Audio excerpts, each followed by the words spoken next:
네, 여러분 안녕하세요. 영어쌤입니다.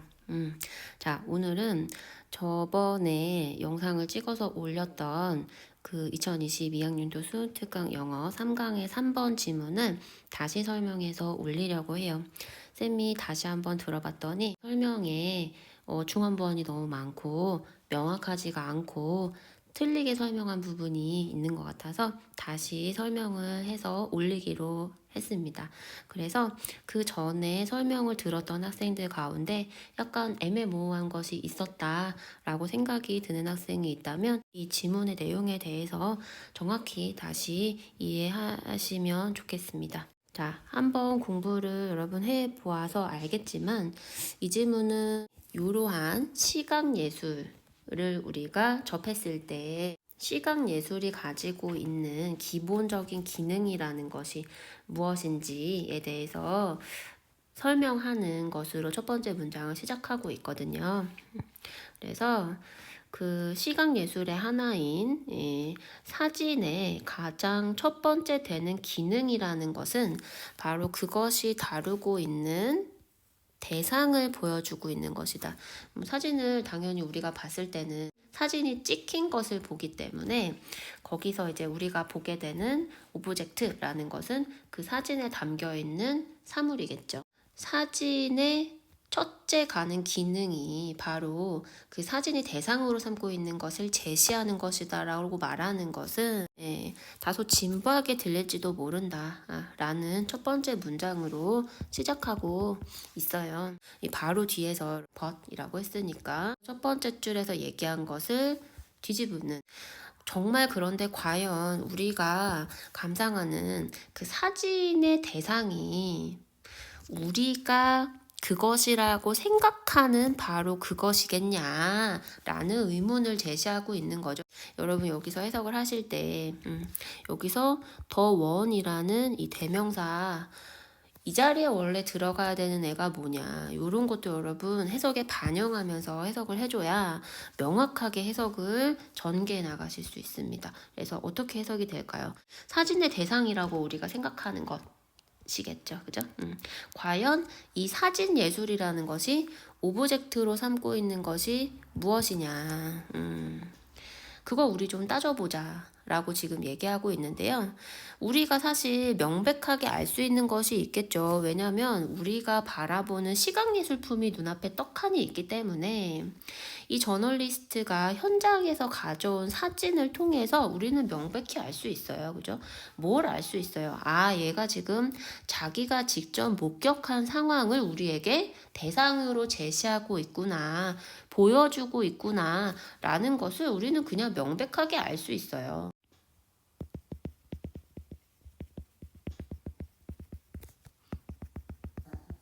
그리고 이 화가가 그린 그림을 통해서도요, 우린 명확하게 알 수가 있죠. 아, 이 화가가 보여주고 있구나, 자신이 주제로 삼고 있는 것을 보여주고 있구나, 이 그림을 통해서. 근데 그 그림과 더불어 이 사람이 가지고 있는 화가로서의 감성 혹은 화가로서의 감수성 뿐만 아니라 자신이 주제로 삼고 있는 것도 보여주겠죠.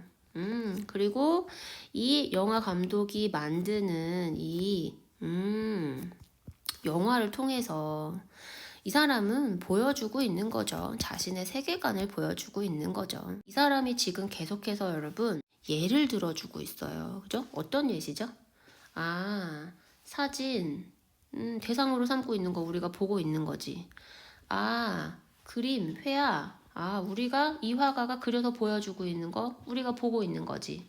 그죠? 작품이 대상으로 삼고 있는 거 당연히 우리 눈에 보이는 거겠죠. 그죠?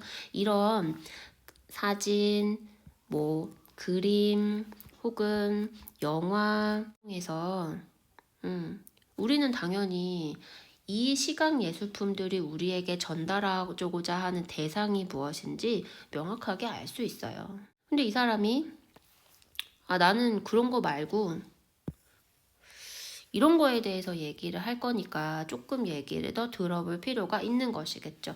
여러분 여기에도 지금 벗이 전환이 있다라는 거를 좀 여러분이 확인을 하시면 좋습니다. 이 예시를 통해서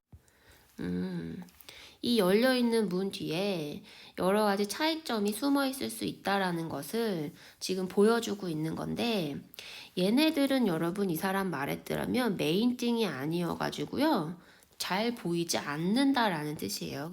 가려져 있어서 메인띵이 아니어서 우리 눈에 바로 보이지 않는다. 그러니까 여러분 이거겠죠.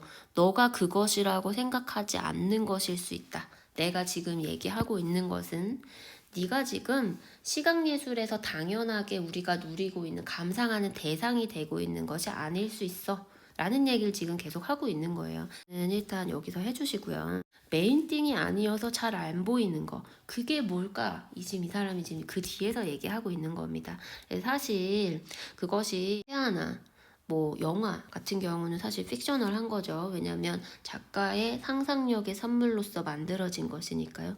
하지만 뭐 내가 실제 존재하는 사물에 내가 사진을 찍었다거나 혹은 실제 벌어지고 있는 상황에 대해서 내가 기자로서 그 상황을 사진을 찍었다던가, 이건 사실 정보 전달을 하는 역할을 하는 건데, 그거에 상관없이 픽셔널 하든 아니면 인포머티브 하든 간에 상관없이 우리가 누리는 시각 예술이 코멘트에 의해서 동반되지 않는 경우는 극히 드물다. 이 말은 언제나 거의 코멘트라는 것이 따라붙는다라는 얘기겠죠.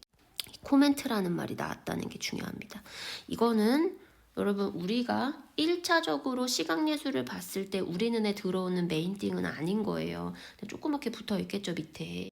그것이 얼마나 불완전한 코멘트일지라도 상관없이 라고 지금 얘기한 거거든요. 여기서 it은 이 앞에 나온 코멘트를 설명한 건데요. 이 코멘트가 아무리 불완전한 것이든 상관없이 언제나 코멘트라는 것이 따라 붙어요, 시각예술에는. 근데 그 코멘트가 하는 역할이 뭐예요, 여러분?